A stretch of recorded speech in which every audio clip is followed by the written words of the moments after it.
Phil. Welcome. Tell us about your business. Well, I'm glad to be here. So the business is primarily fudge. We do fudge, we do spice mixes, and we do jerky in Alberta. That's a government regulation. We can't sell it outside the province. And yeah, so those are the things we do. We're looking for other products, and I think we'll get into why I'm looking for other products later on. Wonderful. How did you come to start or acquire this business? Well, I left the corporate world 20 years ago or so, and but left to have a food truck way before food trucks became a thing. It was actually mini donuts. So I sold mini donuts, fresh squeezed lemonade, and cotton candy and hot pretzels. And that's good, in the climate here in Edmonton. It's not a 12-month of the year job business. So I had 7 months of the year that I didn't have work. I mean, the business made enough money to support me for the year, but I wasn't working for 7 months and I got bored. So after about, maybe 4 years of that, I decided to look for something else. And for a number of reasons, ended up with the fudge business. So, and then the fudge business evolved to include the jerky and to include the spice mixes, which probably our latest addition. We did start off doing farmers markets, trade shows, and we were doing a lot of farm markets and a lot of trade shows and selling online. I never wanted to have a store. People said, you should have a store. I never thought that was a good idea, at least for me. And so I just was selling online. Then we added fundraising, online and wholesale. I didn't actively pursue the wholesale business. People would contact me about maybe wanting to sell my products because they saw the reaction that people had to the fudge. But we started doing fundraising, and I viewed that as a bunch of salespeople.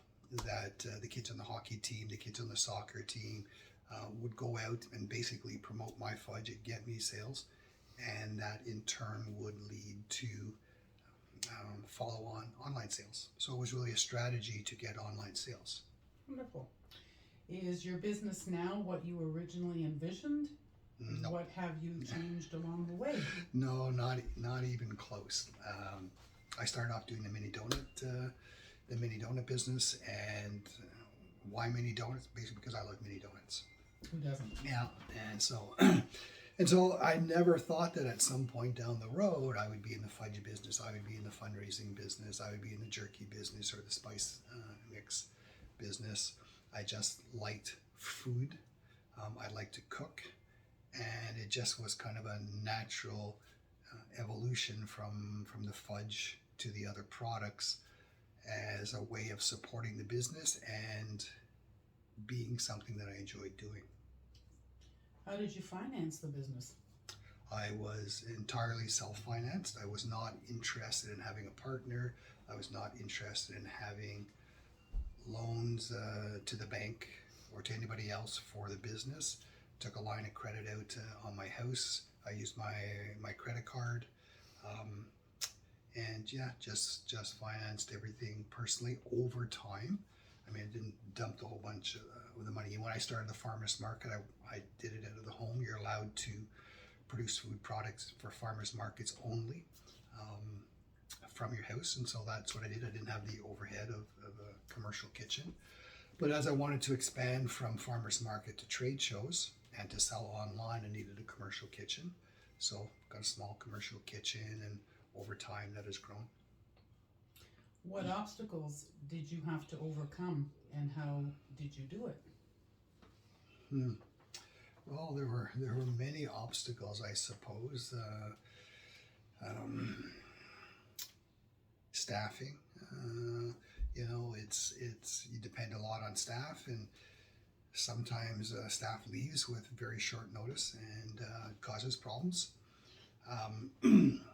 Other times, well, just delivery of product.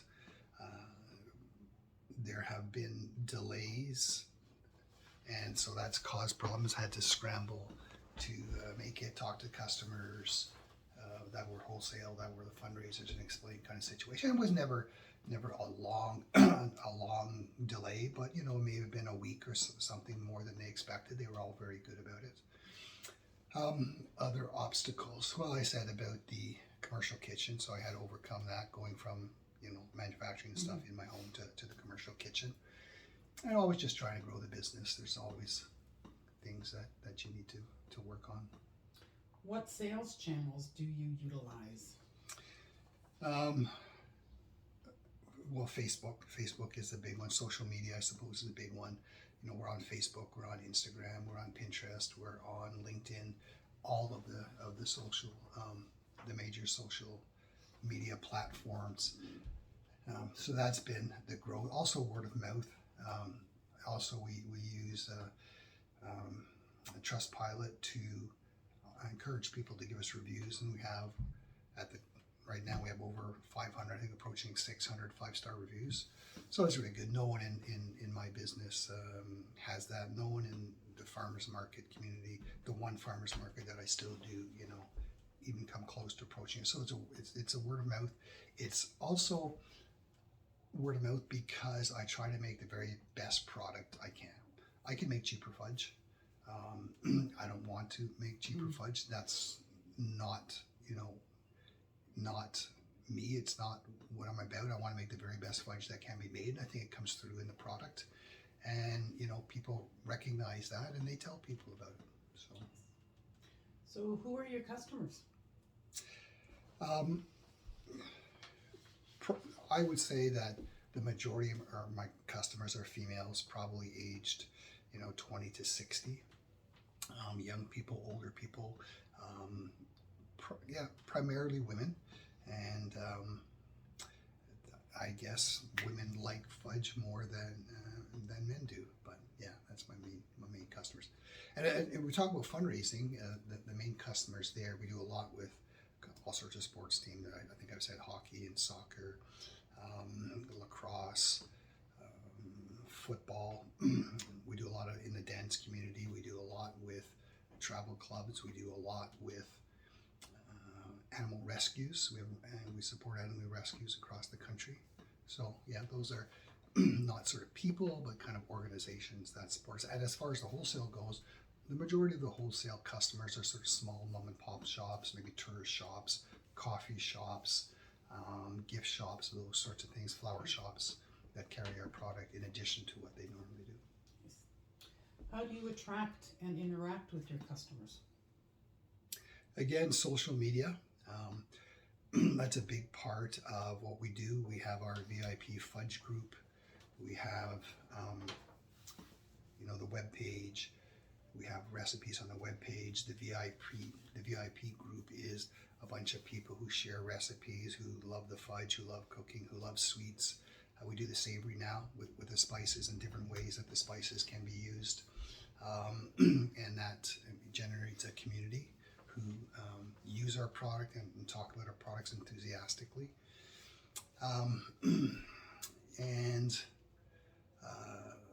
You know, we do the marketing in the social media. We have, you know, our blitzes and so on. We have our sales during the year. But yeah, primarily it's word of mouth and it's the social media community. How do you recruit staff, and what attributes, do you look for? I find the best staff come to me from word of mouth. We're not a large company. We won't have hundreds of people. You know, we have a handful of key people that make the product. I found the best people come to us from word of mouth, friends of friends kind of thing, and they like their job. I give them lots of freedom to do what needs to be done. Frankly, I don't have the time to look over their shoulder all the time. Yeah, so they're the best people. People who like food, typically either they like cooking or they like food. They're always enthusiastic for working in the business. Good. What would you say is the biggest thing you've learned as a business owner? The one that always comes to mind is the business that you have now is not the business that you thought you would have. That it evolves over time. Like I was making mini donuts. I had no plans to do fudge and spice mixes and jerky and online sales. And yeah, it just kind of, yeah, you have no idea where the business is going to be. Maybe some people, in my case, no, I had no idea. And I think a lot of people, that's the case. You ask them, and obviously you're going to ask them that,